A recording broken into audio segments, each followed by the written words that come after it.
5 of us met African women ministers in Manchester and decided we want to create an organization. Can you write us a concept paper? I'll be honest with you, I didn't know what a concept paper was. I looked up my dictionary, I talked to my friends. Finally, I drafted the first concept paper. It wasn't good at all. I sent it to my friends, 3 of them. They were there when the 5 ministers were meeting and decided and agreed with them that it's very important that Africa begins to move the agenda of girls and women's education. We decided we should find a way in which to ensure that research and development for girls and women's education could be properly done. And that is how FAWE was founded. Our parents don't have a clue. They don't even want to release, not just their daughters, but even their sons. And you know, even today, they are being persuaded to find other alternatives, but make sure the children go to school, even if it's for a couple of hours, and then come back and do what they traditionally do. So these were the issues that we were addressing. So the issues were very clear by 1992. By the time the women are committing themselves, there were only 5 of them, and you know, but they were sure they could mobilize others to believe as they believe themselves that there's something they can do. If you're a minister, I will tell you how hard it was for FAWE to get that headquarters agreement at the time it was being created. That was 1992, 1993. I think you can interpret the situation for yourself, the climate that existed then. I had to be interviewed by security agencies when I started the whole story of registering FAWE in Kenya. Okay? My membership, they had to be gone through. Okay? Each one of them. And they're all over. Mozambique, Fechung in Zimbabwe. They needed to collect data about them in order to allow FAWE to be registered in Kenya. I didn't even have an office.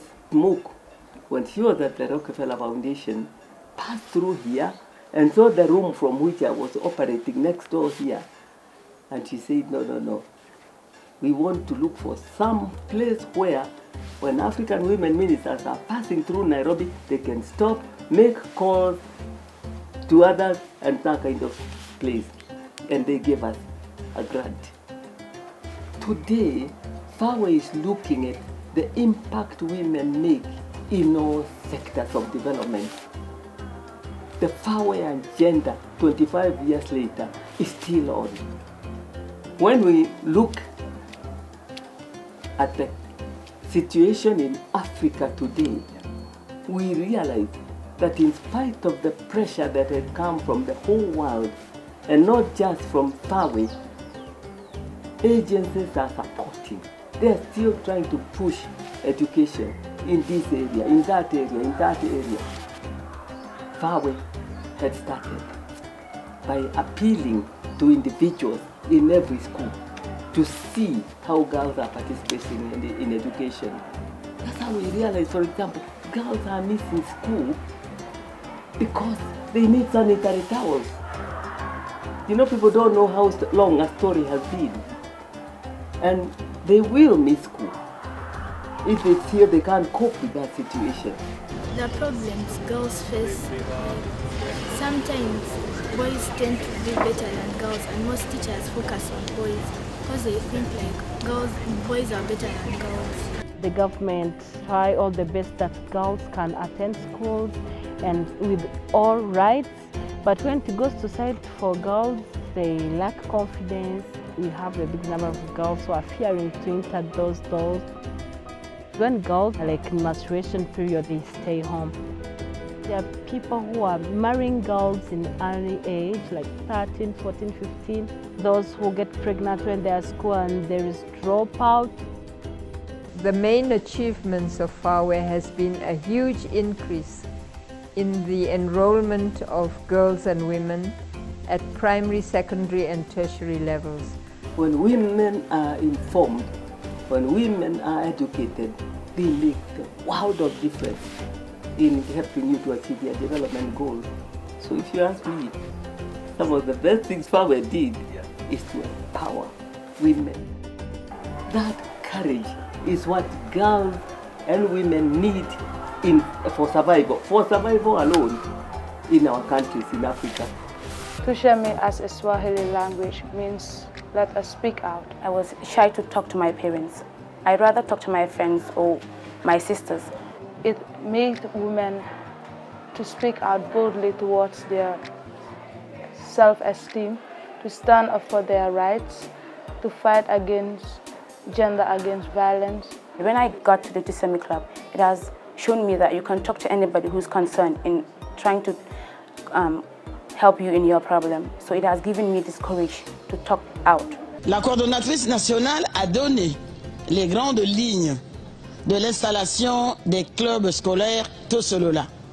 Nous avons voulu, pour une fois, c'est vrai, l'école est en français, mais on s'est dit, il ne faut pas que nous oublions aussi nos langues.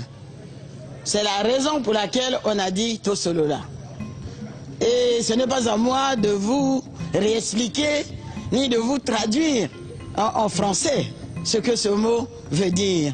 Je sais que vous le savez et que vous le comprenez très bien. FAWE, the Uganda chapter, we have had wonderful sessions in the computer lab where the children were getting hands-on in terms of how to create certain IT spaces and so on and so forth. I've learned that the moment you do sciences, you never run out of jobs.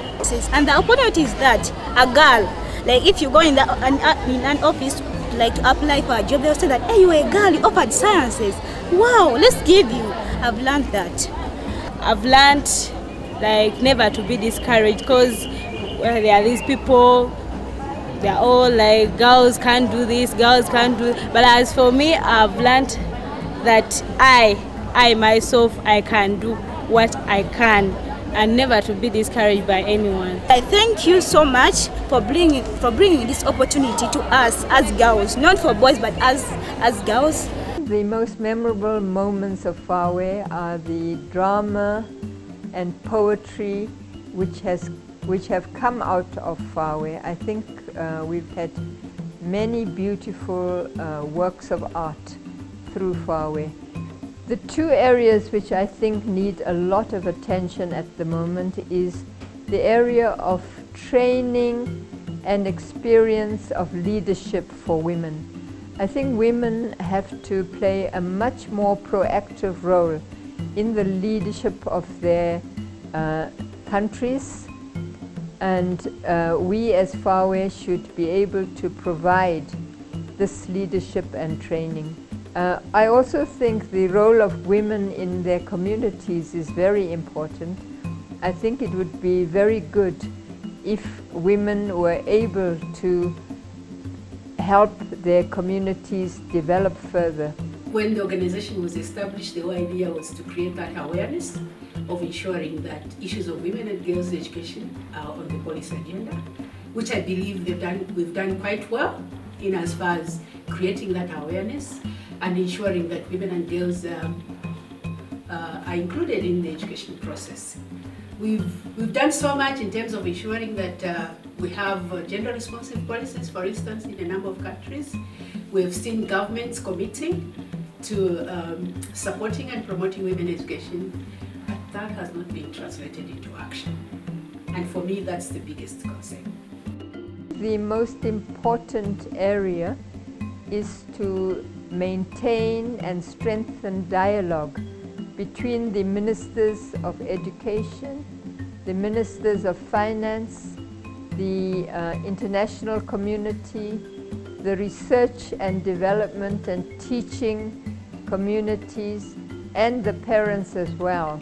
I think this dialogue is going to help us a lot in ensuring that education in Africa develops in a wholesome way towards helping in the plans that Africa has in the future? When I look at FAWE in the next 25 years, I think I'm seeing FAWE playing 2-3 roles.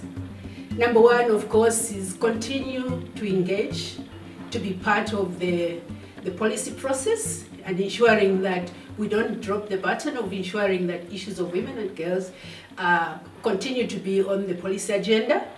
The second bit is going beyond, be like a monitoring partner to the government to ensure that the commitments that have been done are actually being implemented to the fullest. And then the other bit also is for FAWE to identify role models that could actually mentor and support these girls, to just encourage them, recognizing that they are coming from a background or from the culture where they are looked down upon, and yet within the same society we have women and young girls that have actually excelled. So how do we use that to actually, you know, put the ones that feel discouraged to say they can do it if others have done it? And I'm saying that because we are pushing the government agenda and we are supporting government. I know we are a civil society organization, but we are a very unique civil society in that the kind of work that we do is to support, sometimes handhold government to ensure that issues of women and girls' education are taken into consideration. Partnership is key. If we have to address issues of women and girls' education, we need to adopt and prioritize partnership as a strategy of, you know, addressing the issues. But we need to make sure that every woman and girl out there has access to quality education. And we are not just saying getting into, you know, into school or anything. We are saying let them acquire the skills that they are going to use to be able to contribute to the economic development of this continent. Particularly those that are in rural areas, those that are physically challenged or handicapped in one way, or those that cannot even afford to get the means to go to school. So I'm seeing FAWE playing that role of convening and just making sure that all these successive models are put together, and then using that to engage now with governments at various levels. It could be at national level, it could be at regional level, it could be at global level. But I think we have a big role to play to make sure that women and girls issues are integrated.